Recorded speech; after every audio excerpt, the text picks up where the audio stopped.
By using just 3 types of sentences, you can easily improve your writing score. And these sentences are simple sentence, complex sentence, and compound sentence.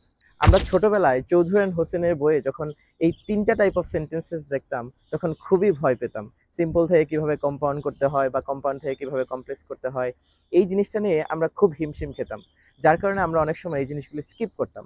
But আপনি যখন PT ইসে রাইটিংয়ে যাবেন, AI সবসময় detect করা try করবে আপনি varieties of sentences use করছেন কিনা, অর্থাৎ আপনি different types of sentences use করছেন কিনা।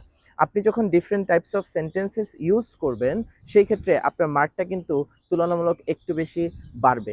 3 টাইপস অফ সেন্টেন্সেস আপনি কিভাবে প্রপারলি আপনার রাইটিংয়ে ইউজ করতে পারবেন সেটা শেখাবো আমরা 5টা ক্লাসে। আমরা খুব রিসেন্টলি একটা রাইটিং কোর্স লঞ্চ করেছি, যে রাইটিং কোর্সটাতে টোটাল 5টা ক্লাসের মাধ্যমে আপনি ধীরে ধীরে আপনার রাইটিং স্ট্রাকচারটাকে ডেভেলপ করতে পারবেন। রাইটিং কোর্স সম্পর্কে বিস্তারিত জানতে আমাদের পেজের সাথে কানেক্টেড থাকুন।